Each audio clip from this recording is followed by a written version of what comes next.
Mateus capítulo 5, antes de nós lermos, hoje nós vamos ler a partir do versículo 21, mas eu queria só contextualizar esse texto para que a gente possa entrar nele de uma maneira mais direta. Na última semana nós tratamos dos versículos 17 a 20, então nós falamos daquele texto onde Jesus diz que não veio para abolir a lei, mas veio para cumprir a lei, onde ele fala sobre o fator, a realidade eterna da própria lei, onde ele diz que nem o menor traço, nem um tio vai ser tirado da lei até que tudo se cumpra, onde ele vai dizer que aquele que é menor no reino de Deus, ou seja, aquele que é maior no reino de Deus, está ligado ao fato de ensinar e de praticar a própria lei de Deus. E ele termina esse texto dizendo o seguinte, no versículo 20, que se a nossa justiça não exceder em muito a justiça dos fariseus e dos mestres da lei, de forma nenhuma nós entraremos no reino dos céus. O que Jesus disse nesses versos, em resumo, é que a lei ela não foi abolida. E aí nós falamos na semana passada sobre a questão de que os aspectos cerimoniais da lei foram cumpridos em Cristo e por isso não são mais necessários. Um exemplo disso é a própria questão dos sacrifícios. Cristo é, conforme o autor de Hebreus, o sacrifício último, perfeito, completo. Depois de Cristo, nenhum outro sacrifício é necessário para a salvação de ninguém. Então não existem mais aspectos cerimoniais da lei. Os aspectos civis, eles são cumpridos em Cristo, Cristo cumpre cada um deles, mas também deixam de ser necessários a partir do momento em que o povo de Deus não é mais a nação de Israel, mas agora esse povo de Deus é constituído de pessoas de todos os povos, tribos, línguas e nações. Então não há mais um aspecto limitador, um aspecto geográfico limitador, como existia no povo de Deus do Antigo Testamento. E nós falamos sobre os aspectos morais da lei. Isso não quer dizer que nós ainda permanecemos debaixo dessa aliança de Moisés, ou essa aliança mosaica, ou essa lei que foi dada a Moisés. Porque esses aspectos eternos, aliás, esses aspectos morais da lei, eles não estão limitados à questão da lei de Moisés. Eles são aspectos eternos. Eles estão ligados à essência do próprio caráter de Deus. Quem Deus se revela nesses aspectos morais, nesses princípios morais, nessa lei moral. Era um aspecto daquela lei que foi dada por Moisés ao povo? Era, mas a lei era muito mais abrangente. Nós não estamos debaixo dessa aliança. Essa aliança que depende da lei de Moisés. Paulo diz que essa lei, ela serviu de tutor até que Cristo viesse. Então, quando Cristo vem, essa lei perde sua função, os aspectos cerimoniais e os aspectos morais. Mas isso não quer dizer que o cristão não viva debaixo da lei. Paulo vai chamar essa lei de Cristo. É claro que o cristão vive debaixo de uma lei, da lei de Cristo. E o que é essa lei de Cristo? São os aspectos morais da lei do Antigo Testamento. Mas não porque eles fazem parte da lei de Moisés, não porque fazem parte da aliança de Moisés, de Deus com Moisés, mas porque eles fazem parte do caráter de Deus. Então nós vemos, por exemplo, a lei, um dos mandamentos, o não matarás, nós vemos ele antes dessa lei ser dada a Moisés. Quando há aquela passagem entre Caim e Abel, ali Deus já condena o homicídio. E a lei não havia sido dada a Moisés. Então existem aspectos da lei que são eternos. Por quê? Porque são a manifestação do próprio caráter de Deus. É debaixo dessa lei que a igreja vive. Debaixo da lei que representa o caráter do próprio Deus. E não são aspectos como uma lista de regras a serem cumpridas. Ao contrário disso, como eu disse, são princípios eternos. São aspectos do caráter eterno do nosso Deus. Então é debaixo dessa lei que nós vivemos. E quando Jesus diz que a nossa justiça tem que exceder em muito a dos fariseus, ele não está dizendo que nossa perfeição tem que ser superior à dos fariseus. Ele está dizendo que a nossa justiça não pode ser humana como é a justiça dos fariseus. Mas a nossa justiça é aquela que Paulo diz, agora se manifestou uma justiça, não uma justiça humana, mas uma justiça que vem de Deus, que é pela fé.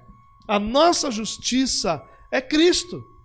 Então, a justiça que é capaz de justificar o homem diante de Deus não é humana, não é produzida por nossas atitudes, por nossa maneira de agir ou por nossa maneira de obedecer, mas foi produzida por Cristo. Cristo é a nossa justiça. É na justiça de Cristo que nós somos salvos. Então a nossa justiça ela é superior à dos fariseus quando ela não é uma justiça própria, mas uma justiça recebida, como é a justiça que nós recebemos de Cristo. Cristo foi o único perfeitamente justo, e essa justiça nos é imputada, ou seja, nós colhemos os benefícios dessa justiça, sendo nós também justificados diante de Deus. Não por nossas obras, não por nossa perfeição, mas por Cristo Jesus. Em outras palavras, a nossa justiça só pode ser superior à dos fariseus e dos mestres da lei se essa justiça for a justiça de Cristo. Se ela for a nossa, aquela que nós merecemos, ela será no máximo igual à dos fariseus. E ainda muito dificilmente, porque os fariseus eram considerados, dentre o povo, é óbvio, não dentro da justiça de Deus, mas entre o povo, pessoas que alcançaram um nível de justiça inigualável. Mas ainda assim, esse nível de justiça inigualável é incapaz de salvar o homem. Só Cristo, só a justiça que vem de Cristo pode ser a nossa justiça e a nossa salvação. E talvez isso faça com que algumas pessoas entendam de maneira errada o que Jesus está dizendo. Como se eles dissessem, olha, a igreja não tem mais lei, a igreja não tem mais o que obedecer, a igreja pode viver da maneira como entender viver, da maneira como o coração dirigir, ou coisas do tipo, que vai estar certo. E não é isso que Cristo está dizendo.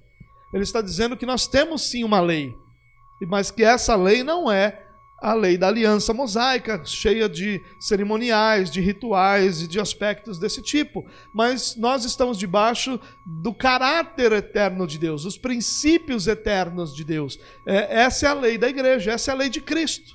E aí, baseado em tudo isso, o que Cristo vai fazer? Nosso Jesus vai enumerar 6 situações onde ele vai exemplificar o que ele quer dizer com o fato de nós estarmos debaixo da lei não ser a lei de Moisés, do fato de nós termos uma justiça superior à dos fariseus, porque ela é a justiça de Cristo. Então tudo isso que eu acabei de dizer aqui nessa introdução, Cristo vai exemplificar com 6 ilustrações, que claro, trazem em si uma verdade essencial, mas que juntas vão apresentar alguns princípios do que Jesus quer dizer com essa lei da qual nós estamos debaixo. É basicamente isso que o texto que nós vamos ler essa noite trata. São textos que vão falar do homicídio, do adultério, do divórcio, mas esses temas, eles estão conectados por princípios gerais, por valores eternos que Cristo vai apresentar ao nos apresentar esses exemplos. Eu falei de 6, nós vamos tratar de 3 hoje e, permitindo o Senhor, 3 numa próxima oportunidade. Então eu queria, dito essas coisas, eu queria ler com você, a partir do versículo 21 do capítulo 5, os 3 primeiros exemplos ou ilustrações que Jesus usa para firmar o seu ponto de que a lei é eterna, de que nós estamos sim debaixo da lei, não da aliança de Moisés, mas da lei que é o espelho do caráter de Deus, e que a nossa justiça é superior à dos fariseus, porque a nossa justiça é a de Cristo, e a justiça de Cristo é superior à justiça dos fariseus e dos mestres da lei. Versículo 21, o texto diz assim, se você quiser acompanhar na tela, na mesma versão que eu, senão fique à vontade aí na sua tradução ou no seu aplicativo. Vocês ouviram o que foi dito aos seus antepassados: não matarás. E quem matar estará sujeito a julgamento. Mas eu lhes digo que qualquer que se irar contra seu irmão estará sujeito a julgamento. Também qualquer que disser a seu irmão racá será levado ao tribunal, e qualquer que disser louco corre o risco de ir para o fogo do inferno. Portanto, se você estiver apresentando a sua oferta diante do altar e ali se lembrar de que seu irmão tem algo contra você, deixe sua oferta ali diante do altar e vá primeiro reconciliar-se com seu irmão. Depois volte e apresente sua oferta. Entre em acordo depressa com seu adversário que pretende levá-lo ao tribunal. Faça isso enquanto ainda estiver com ele a caminho, pois, caso contrário, ele poderá entregá-lo ao juiz, e o juiz ao guarda, e você poderá ser jogado na prisão. E eu lhe garanto que você não sairá de lá enquanto não pagar o último centavo. Vocês ouviram que foi dito, não adulterarás, mas eu lhes digo, qualquer que olhar para uma mulher para desejá-la, já cometeu adultério com ela no seu coração. Se o seu olho direito fizer pecar, arranque-o e lance-o fora. É melhor perder uma parte do seu corpo do que ser todo ele lançado no inferno. E se a sua mão direita o fizer pecar, corte-a e lance-a fora. É melhor perder uma parte do corpo do que ir todo ele para o inferno. Foi dito, aquele que se divorciar de sua mulher deverá dar-lhe certidão de divórcio.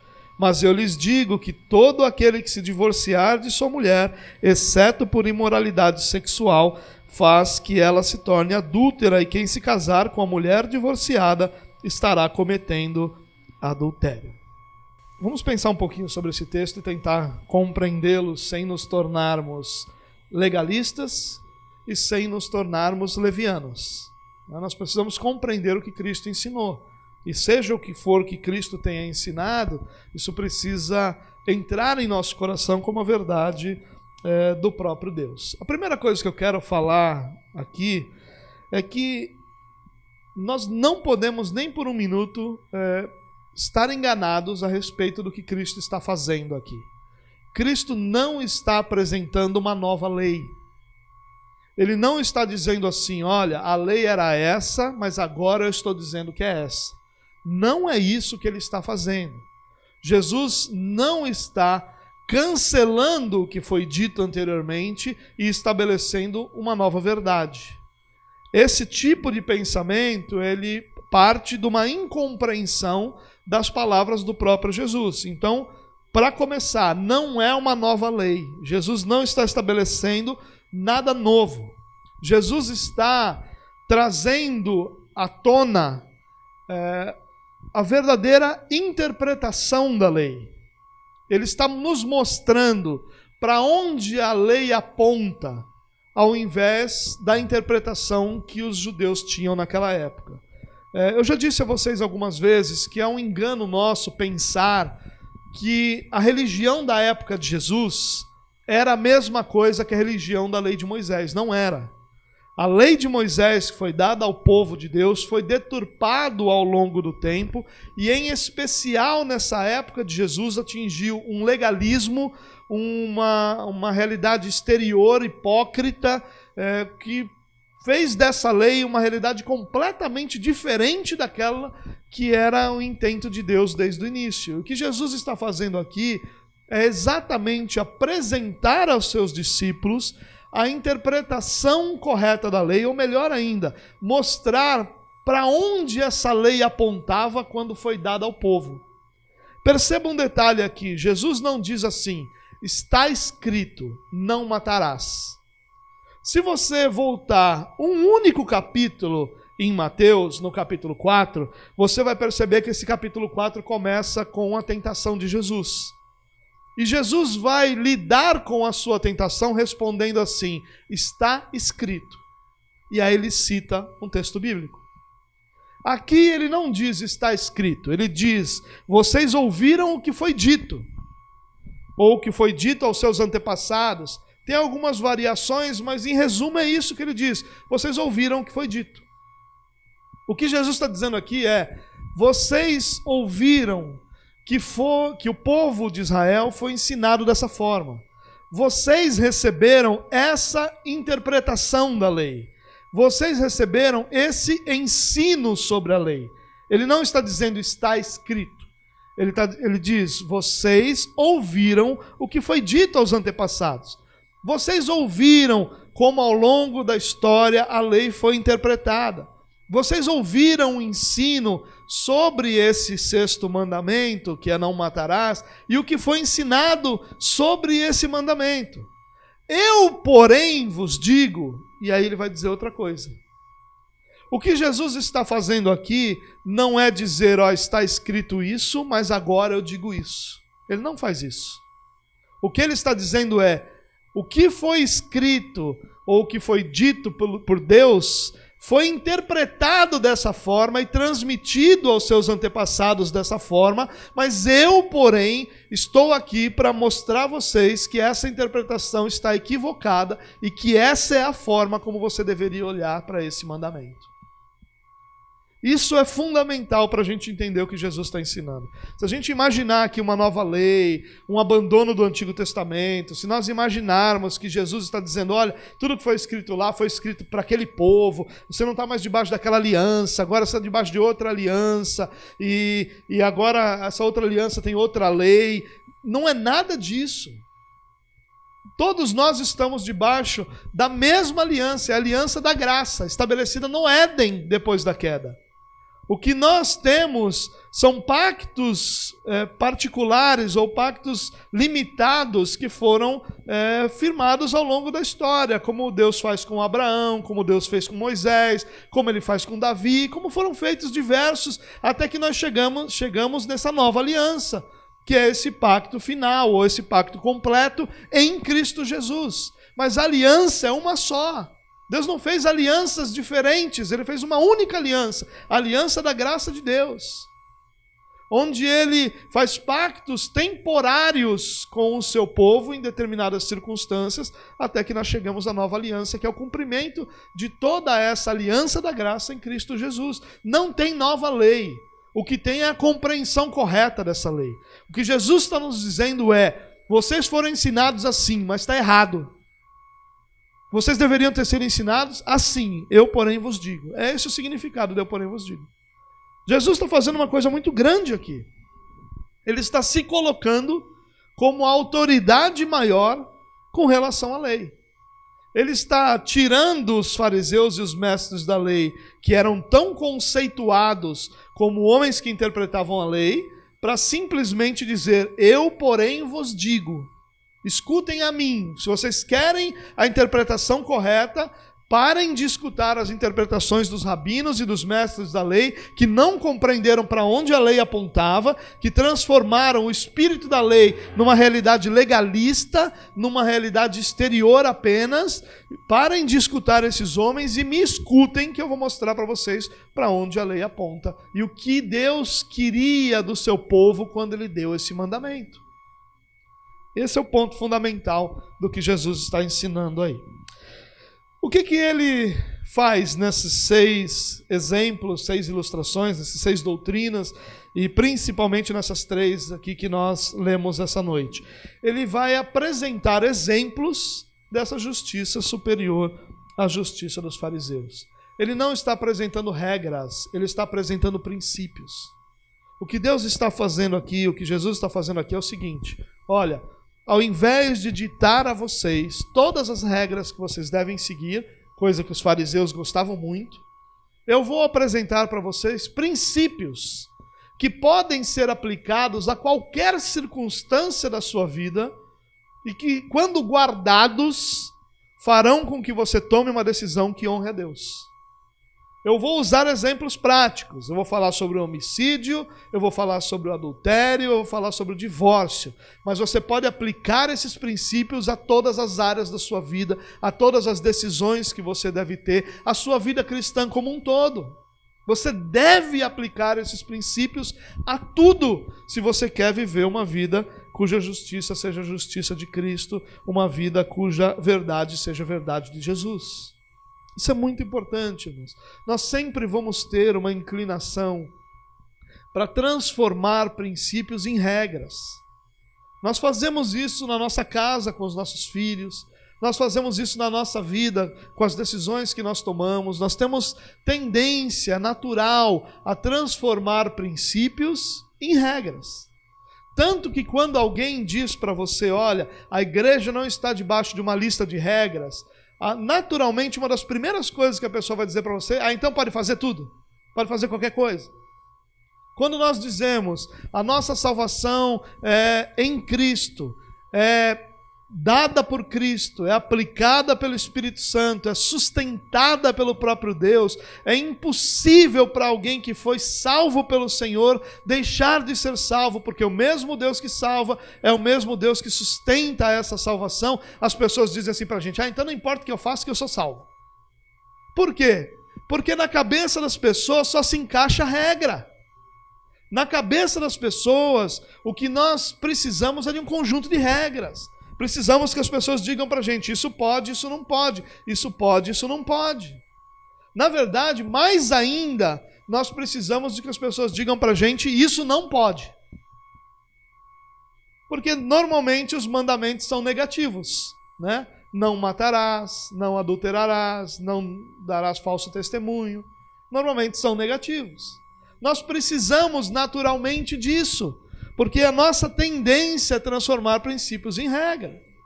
Dificilmente você vai ouvir um conselho assim. Se uma pessoa pergunta para você, um cristão deve beber? Normalmente a resposta que a pessoa vai dar é o seguinte, olha, não tem nada que impeça. Ou seja, uma regra. Se tivesse uma regra dizendo que o cristão não deve beber, você não deveria beber. Não tem regra, então você pode. Mas raras são as pessoas que vão te dizer o seguinte, olha, todas as coisas são permitidas, mas nem todas convêm. Julgue se isso convém para você. Todas as coisas são permitidas, mas nem todas as coisas... aliás, você não deve se deixar dominar por nenhuma das coisas. Isso está dominando você? Se está dominando você, não deveria ser feito. São princípios, não são regras. Nós precisamos de regras. Nós gostamos de regras, nós queremos regras. Mas Jesus está nos dizendo aqui, não tem regras para vocês, tem princípios. Porque princípios se encaixam em todas as circunstâncias. E regras precisam ser muito específicas, porque quando elas não são absolutamente específicas, elas podem ser burladas, como a religiosidade dos fariseus fez. Então, eles tinham, por exemplo, uma ordenança de honrar pai e mãe. E aí eles transformaram dizendo assim, olha, se alguém consagrar tudo que tem ao Senhor, ele pode desfrutar disso tudo que ele tem, mas tudo é do Senhor, ele está só administrando tudo aquilo, mas ele não tem mais agora uma responsabilidade com pai e mãe. Por quê? Porque o mandamento só diz honrem pai e mãe. E eles criaram então uma regra que diz, olha, se tudo que eu tenho for consagrado ao Senhor, eu não preciso mais honrar pai e mãe. Porque já é do Senhor, não é meu. Eu sou só um mordomo. Ou seja, quando você trabalha com regras, é assim que acontece. Você burla as regras e continua com a consciência tranquila. Porque regras, elas vão ser específicas naquele contexto. Mas não vão ser, de forma alguma, usadas em todas as situações. E o que Jesus está nos ensinando são princípios que você pode aplicar no seu namoro, que você pode aplicar na sua faculdade, que você pode aplicar no seu local de trabalho, que você pode aplicar dentro da sua casa, que você pode aplicar na sua vida devocional, que você pode aplicar no relacionamento com o rapaz da quitanda lá perto da sua casa, com a caixa do mercado, com o médico que você se consulta, com pessoas com quem você se relaciona. São princípios que podem fazer parte de todas as áreas e de todos os momentos da ssua vida. Importante nós entendermos isso antes de entendermos os pormenores. Eu sei que você está preocupado em dizer o que fala sobre adultério, o que fala sobre homicídio. Nós vamos entender isso de uma forma mais geral. Bom, eu queria compartilhar com vocês alguns princípios gerais do que Jesus ensina aqui, antes de nós entrarmos naquilo que é mais específico. Primeiro, quando Jesus ensina o que nós acabamos de ler, ele está dizendo que quando nós agimos, nós precisamos levar em conta o espírito da lei. e não somente a letra da lei. Não somente a literalidade do que está escrito, mas o espírito por trás da lei. Isso é algo fundamental para nós. Quando Jesus fala do homicídio, por exemplo, o que foi ensinado? Quem matar vai ser sujeito a julgamento. Então, matou, está sujeito a julgamento. Mas se você não matar, de vez em quando o camarada pode merecer uma coça, né? Não tem problema, você não matou. Não tem problema se o teu coração está alimentando um ódio mortal daquela pessoa. Você só não teve coragem de matar, mas o desejo não importa, você não matou. Quando você leva em conta só a literalidade da lei, só a letra da lei, o final é esse. O final é esse. Você vai encontrar pessoas que fazem coisas, mas cujo coração não está conectado com aquilo que é feito, e eles fazem só porque precisa fazer. Você vai encontrar pessoas que, quando acaba o culto de domingo, eles dão um suspiro assim: cumpri minha obrigação para com Deus essa semana, vamos para a próxima. E o resto da semana, Deus não faz parte da sua vida. Por quê? Porque ele está só levando em conta um princípio, uma regra que falaram para ele que ele tem que congregar no domingo. Quando nós não levamos em conta o espírito da lei, para o que a lei aponta, o que a lei queria de nós como coração, nós vamos cair nessa realidade da literalidade que produz religiosidade. Jesus vai usar o exemplo do adultério, que talvez seja o mais sério desses ligados a esse princípio que eu estou falando. Ele diz: olha, vocês ouviram que foi dito, não adulterarás. Muito bem. O que era adultério? Era ser pego em adultério. Foi pego em adultério, tinha que ser apedrejado. E aí, não importa se havia cobiça, não importa se havia aquele flerte, não importa se havia um desejo oculto no coração de que o adultério fosse consumado, só o que importa olha, não pequei. E hoje nós encontramos pessoas em situações assim, que dizem: não, eu não pequei. Por quê? Porque nunca foi para a cama com aquela outra pessoa. Mas Jesus está dizendo que essa é a literalidade da lei, o ser pego no ato do adultério. Mas que para Deus, a lei não é cumprida quando você não vai para a cama com outra pessoa.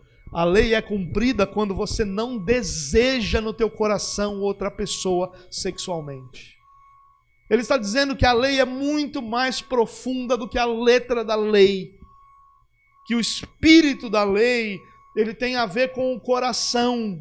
Não tem a ver com a prática somente, mas tem a ver com o coração. Tem a ver com aquilo que eu desejo, com aquilo que eu sinto, com aquilo que eu quero, com as realidades interiores da minha vida e não só com o ato que é feito. Então ele vai dizer que nós devemos nos preocupar com o espírito da lei, com a intenção da lei, com a realidade para a qual a lei aponta, mais do que com a literalidade da lei, mais do que com a regra, mais do que com o mandamento. E aí nós chegamos no segundo princípio, que fala exatamente disso. Obedecer à lei não tem a ver com ações apenas. Obedecer à lei vai muito além das ações que eu faço, das ações que eu pratico. Obedecer à lei tem muito mais a ver com o meu coração do que com os atos que são feitos. Porque os atos exteriores podem ser falsificados. Nós já falamos sobre isso diversas vezes. Realidades exteriores podem ser falsificadas. Você pode chegar para uma pessoa que o teu coração está inflamado de ódio contra ela e cumprimentar essa pessoa com um sorriso no rosto e nem deixar transparecer esse ódio. E o que Jesus está dizendo é que obedecer à lei vai muito além daquilo que são os nossos atos exteriores. Os atos exteriores precisam ser o reflexo de um coração, o reflexo daquilo que está no nosso interior. É isso que Jesus trata quando ele fala do homicídio, quando ele fala do adultério, quando ele fala do divórcio. Ele não está falando somente daquilo que é o ato em si, mas mais do que isso, do coração. Por isso que ele diz: quando foi dito, não matarás. Mas se você alimenta a ira no teu coração, se você trata com desprezo, se você considera o irmão tolamente, se você pensa na pessoa como alguém que pode ser menosprezada, que é desprezível, esse sentimento no teu coração é similar ao assassinato. É isso que Jesus está dizendo. O que ele nos diz é que a lei é muito mais profunda do que esse conjuntinho de regras que nós abraçamos e que normalmente acalma a nossa consciência como se tivesse tudo bem na nossa vida. Não está. O que nós fazemos precisa ser fruto do coração que nós temos e não das regras que nós queremos obedecer. E é por isso que Jesus vai dizer, quando você apresentar a sua oferta, não se preocupe em apresentá-la se você se lembrar de alguém que tem algo contra ti. Veja só, não é alguém com quem você tem algo contra, mas é alguém que tem algo contra você. Não importa o que você acha, não importa o que você pensa, essa pessoa tem algo contra você. E ele usa a oferta aqui por uma razão muito interessante. Das expressões de adoração, essa é a mais difícil para o homem. Porque cantar, levantar as mãos, exaltar quem Deus é, não que seja fácil, não é isso, mas não é tão difícil quanto tirar dinheiro do bolso e entregar ao Senhor. Das expressões de adoração, certamente essa é a mais difícil. E ele está dizendo, olha, você está fazendo algo que é muito difícil naturalmente. Ainda assim, isso não tem valor se você primeiro não se preocupar com os relacionamentos que você tem. Se você primeiro não se preocupar com as pessoas que fazem parte da sua vida. Interessante que ele diz aqui, contra o seu irmão. Ele não está falando contra qualquer pessoa. Não é o seu irmão, qualquer pessoa que tem algo contra ti, é o seu irmão. É alguém que faz parte da sua família cristã. Jesus está ensinando os seus discípulos essa questão de Deus como Pai, de nós como irmãos, dessa família espiritual. Ele diz, se há uma quebra de relacionamento, é mais importante que esse relacionamento seja consertado do que você deposite a sua oferta. Tem muita gente que gosta disso, né? Porque diz, não, tem uma coisa para consertar, eu não posso contribuir enquanto eu não consertar esse negócio. E aí, até 2025 eu conserto para poder contribuir. Não é essa a ideia. A ideia são mais importantes os teus relacionamentos com os teus irmãos do que aquilo que você faz diante da igreja. Ainda que seja difícil, como é contribuir. Para Jesus, os teus relacionamentos são mais valiosos, mais importantes, são principais na sua vida, ao invés que aquilo que você está fazendo. Ainda que aquilo que você esteja fazendo signifique um grande esforço, signifique uma dificuldade, signifique uma demanda difícil. Ainda assim, os relacionamentos são mais importantes. O terceiro princípio que eu quero apresentar aqui é que, disso tudo que Jesus está dizendo, nós temos uma tendência, eu falei isso no início, de olhar para a lei como algo negativo. Para que você não faça alguma coisa, a Bíblia tem que dizer para você não fazer. E se a Bíblia não diz nada sobre aquilo, subentende-se que está tudo bem. E o que Jesus está nos ensinando é que essa não é a maneira correta de nós olharmos para as Escrituras. Nós não devemos olhar para os mandamentos, para a lei, somente de forma negativa. Mas nós também devemos olhar de forma positiva. Ou seja, quando ele diz, não matarás, ele não está somente proibindo você de matar alguém. Ele está dizendo, se preocupe com os seus relacionamentos, para que em seu coração você não alimente sentimento que produz esse homicídio. Ou seja, a lei aponta não para um mandamento negativo, mas para um mandamento positivo. Ao invés de você só ser proibido de alguma coisa, o que Jesus está dizendo aqui é que você deve ser motivado a outras coisas. Bom, se eu recebi a ordenança de não matar, então eu vou me preocupar com os meus relacionamentos de forma que eu nunca permita que o meu coração alimente esse tipo de ódio negativo, esse tipo de ódio mau, esse tipo, não que exista um ódio bom, né? Mas é que existe uma ira que não é má. Existe uma ira que é produto do zelo, que é produto da sua responsabilidade, que é produto da sua preocupação com aquilo que está acontecendo. Jesus, por exemplo, manifesta uma ira que não é má, quando ele purifica o templo, por exemplo. Ele manifesta ira contra aqueles que estavam transformando o que Deus ordenou, o que Deus fez, em um comércio. Mas aquela ira não é má. Não é uma ira que se perpetua no coração e que vai se desenvolvendo no coração e que acaba se tornando um ódio mortal, ou finalmente um homicídio.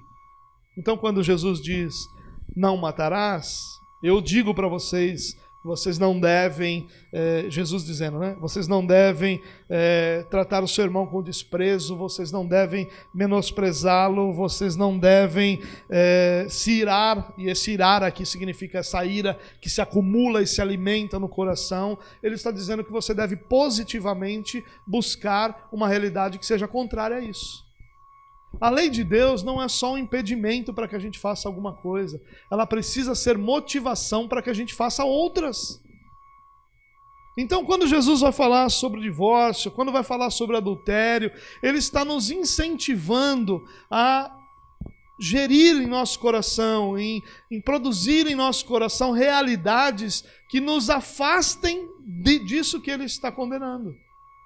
Então, se eu sei que olhar para uma mulher e desejá-la em meu coração, e esse desejar é um desejar sexual, é um desejar como o adultério que nós conhecemos mesmo, e se isso já é adultério, eu preciso alimentar em meu coração sentimentos, realidades, uma vida que impeça essa realidade de acontecer.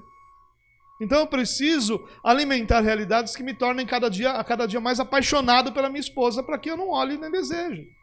Eu preciso alimentar em minha vida uma realidade que me guarde disso. E sabe, irmãos, eu acho que para nós talvez seja tão difícil a gente imaginar que olhar para uma mulher e desejar aquela mulher seja a mesma coisa de ser pego na cama com outra pessoa, que Jesus vai usar a ilustração mais pesada de todas as que ele usa para falar exatamente sobre isso. Ele diz, se o olho te faz pecar, arranque-o fora, que é melhor não ter um olho do que ir para o inferno. Você já imaginou se a gente fizesse isso aí? A igreja ia ser a igreja dos cegos. Cegos e manetas, porque não ia ter olho e não ia ter mão, né? Porque se a mão faz pecado também, arranca fora. É claro que Jesus, a gente não vê ao longo da história da igreja, existem sim pessoas que se castraram ao longo da história da igreja por causa desse versículo. Mas é óbvio que Jesus não está dizendo isso, né? Já imaginou? Se moda pega, né? Jesus amado, livra-nos e guarda-nos disso. Mas o que Jesus está dizendo aqui isso é tão sério diante de Deus. Esse pecado, ele é menosprezado, mas ele é tão sério que Jesus vai usar a mais dura das ilustrações, dizendo, olha, se você não tratar com seriedade e com radicalidade o teu pecado, você de forma alguma vai conseguir vencê-lo. Quando ele fala sobre arrancar o olho, sobre tirar a mão, ele está ilustrando uma ação radical, uma ação intensa. Ele está dizendo, trate esse seu pecado de forma radical, porque ele te conduz à perdição. Se você tratar esse pecado como se ele fosse uma coisa simples, como se ele fosse uma coisa sem importância, se você acha que o pecado você abraçou é algo que não tem importância diante do Senhor, você está enganado. Jesus diz que o pecado conduz ao inferno.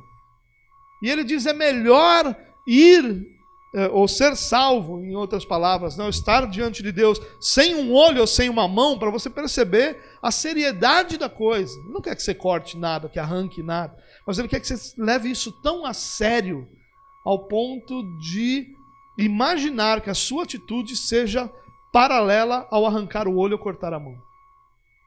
E nós vivemos um tempo em que nós acariciamos o pecado, em que nós tratamos o pecado como se ele não tivesse importância. Nós brincamos com o pecado, fazemos piadas sobre o pecado. Eu acabei de brincar aqui. sobre se a gente fosse fazer isso.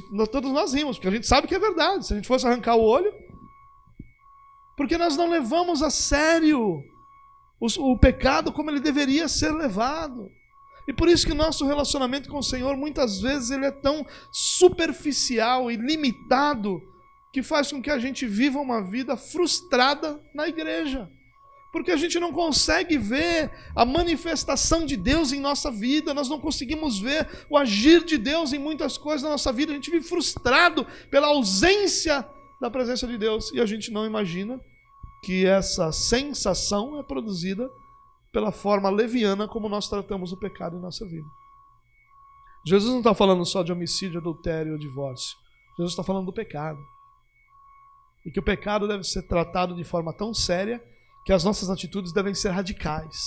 O que precisa ser feito para que esse pecado não mais me abrace, para que esse pecado não mais me conquiste, para que eu não faça mais da minha vida uma vida a serviço desse pecado. É essa atitude radical que tem que ser. Tem que ser o quê? Tem que ser abandonar emprego? Tem que ser abandonar o curso? Tem que ser abandonar o namorado? Tem que ser abandonar os vizinhos? Que seja radical como for, mas que a nossa vida seja santa como precisa ser. Nós não podemos ser inocentes a ponto de imaginar que não preciso de nenhuma mudança radical na minha vida. O que eu preciso é só ter um pouquinho mais de força com relação a isso. É essa inocência, para não dizer tolice, que nos leva a viver essa vida de pecado como se ela não tivesse nenhum tipo de consequência diariamente. E tem. Eu quero terminar, meu irmão, essa mensagem com duas aplicações. Nós vamos precisar de outro dia para que a gente trate com mais detalhes o que Jesus falou nessas três aplicações que ele faz, nessas três ilustrações que ele faz. Hoje eu vou ficar naquilo que é mais geral. A primeira ilustração, a primeira aplicação, que eu quero propor é a seguinte: disciplina na nossa vida espiritual é excelente. Mas, se essa disciplina for apenas um fazer, ela pode se tornar a maior armadilha da nossa vida. Existem pessoas que jejuam por um determinado tempo, existem pessoas que oram sempre naquele mesmo horário por aquele determinado tempo, e isso em si não está errado. Mas quando essa disciplina é simplesmente o cumprimento de algo que deve ser feito, isso se transforma numa armadilha da religiosidade. E ao invés de nós crescermos na fé e crescermos no nosso relacionamento com Deus, nós crescemos no legalismo e na religião. E aí nós começamos a atacar quem não jejua como nós jejuamos. E aí nós vamos ter pessoas no meio da igreja dizendo que o cara que é gordo porque não jejua. Porque ela, magérrima, acha que é porque ela jejua. E nós vamos ter esse tipo de aberração no meio da igreja. Pessoas que estão prontas para dizer que aquilo que você é, só por te ver, já pode ser definido. E aí nós vamos encontrar pessoas que vão falar do seu cabelo, da sua roupa, da sua maquiagem, do seu brinco, do seu carro, da sua moto, do seu tudo. Porque elas fazem alguma coisa que na cabeça delas aquilo deve ser feito e não vem você fazer e você está errado. Porque para elas espiritualidade é só fazer coisas, não tem a ver com ser.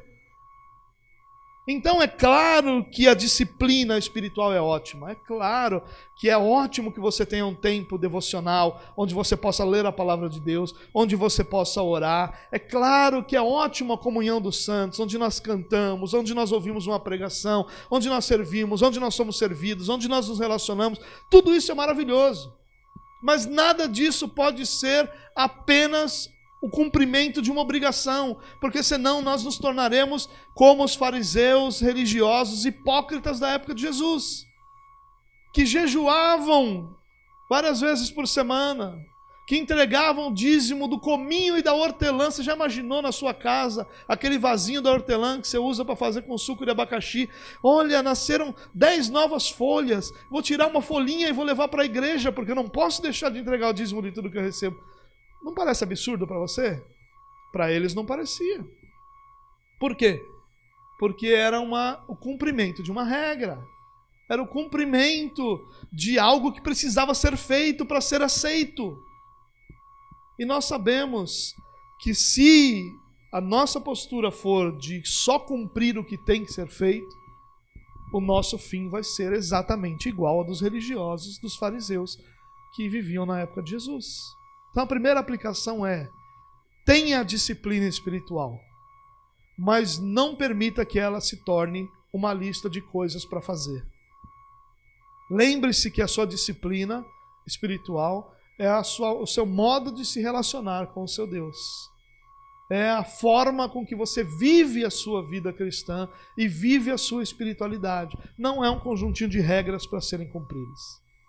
E a segunda aplicação está muito conectada a isso. É que não há vida cristã independente de relacionamentos com Deus, com sua palavra, com o Espírito Santo de Deus. Não há vida cristã, qualquer tentativa de vida cristã, a parte de um relacionamento com Deus e com sua palavra, se tornará em religiosidade também. O que Jesus está ensinando aqui é como a preocupação maior dos religiosos era obedecer exteriormente, parecerem obedientes, viverem as regras que eram impostas a todos. Eles acabaram compreendendo de forma totalmente errada para onde a lei apontava. A lei apontava para um coração que agia em favor, e eles só perceberam uma lei que proibia.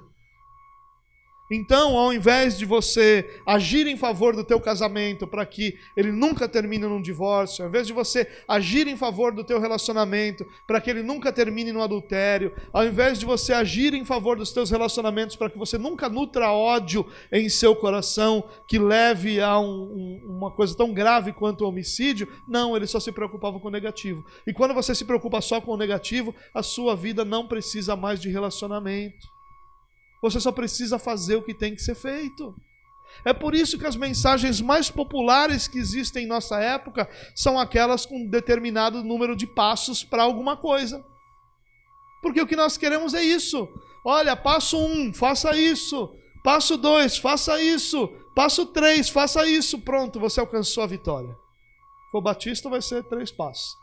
Se for pentecostal, são 7, porque nada é fácil no pentecostalismo. Né? Então tem que ser 7 passos para alguma coisa.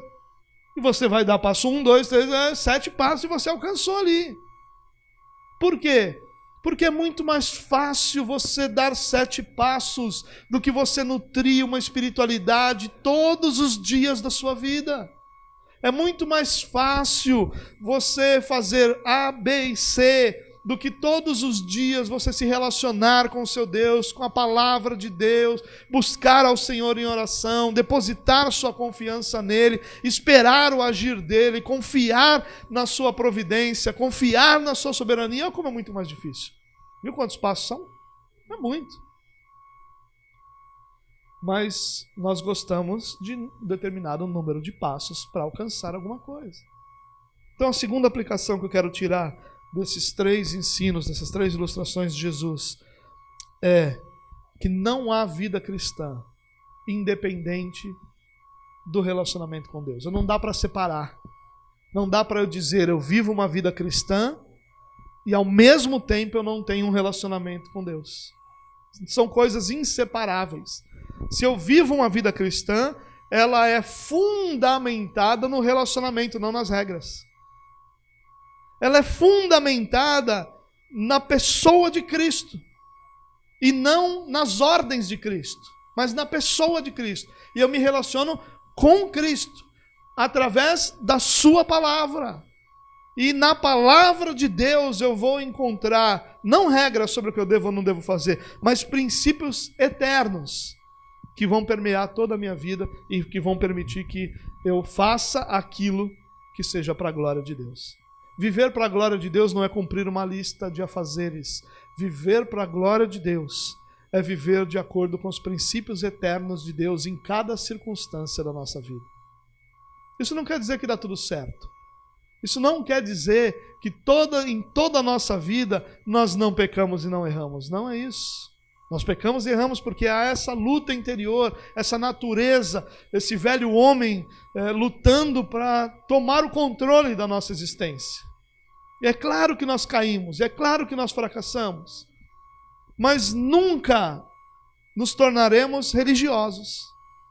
Nós podemos até ser crentes fracos, nós podemos até declarar que a carne tem nos vencido em diversos momentos, mas para isso existe conserto.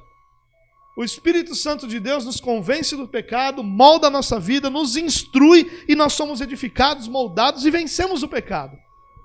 Mas não há conserto para a religiosidade. Não há. Você vê que diante de Jesus, os religiosos permaneceram duros de coração. Quando nós vivemos uma vida cristã, baseada e fundamentada em relacionamento, nós vamos ter muitos tropeços e quedas. Mas em todos esses tropeços e quedas, nós seremos levantados pelo Senhor.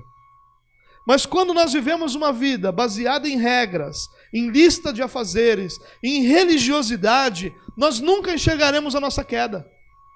Nós nunca nos veremos como os pecadores. O pecador é sempre o outro. O pecador é sempre quem está do lado. O pecador é sempre o próximo, nunca sou eu. E eu sou sempre aquele camarada que bate no peito e diz para o Senhor: Senhor, muito obrigado, porque eu não sou como esse pecador aí do lado. Eu faço isso, eu faço aquilo outro. A gente cansa de ver fariseus no nosso meio, pessoas orando: Senhor, eu sou dizimista fiel, eu não aceito isso sobre a minha vida. Senhor, eu estou aqui em todos os cultos, eu não aceito que isso aconteça. Senhor, todos os dias eu leio a Tua palavra, eu não aceito que isso aconteça. São pessoas que estão dizendo para o Senhor: obrigado porque eu não sou como os outros. Senhor, obrigado porque eu não sou como o irmão que está do meu lado, que caiu ontem. Eu leio Tua palavra, eu dou o dízimo, eu venho no culto. Eu sou o cara. Para esse cara, não tem conserto. Quando eu digo não tem conserto, não é que Deus não pode salvá-lo, por favor, não entenda isso. Deus salva quem lhe aprouver ser salvo. O que eu estou dizendo é que essa pessoa, ela não enxerga seu próprio pecado, ela não enxerga a necessidade do seu próprio arrependimento, ela não enxerga a sua própria vida hipócrita, porque a preocupação dela é a vida pecadora do irmão que baseia sua vida num relacionamento. Que Deus nos livre disso, dessa religiosidade, porque para o nosso pecado há o sangue de Jesus Cristo que nos purifica. Para a nossa religiosidade, a ira de Deus sobre toda impiedade e injustiça, porque o religioso nada mais é do que um ímpio e injusto, e há sobre ele a ira de Deus. Que Deus nos guarde, que Deus nos permita viver o maior privilégio que foi dado a um ser humano, se relacionar com o próprio Deus. Que Deus nos dê graça para que nós amemos nos relacionar com Ele, que nós amemos Sua palavra, amemos Sua presença, amemos confiar no Senhor, porque assim nós poderemos viver para a glória de Deus.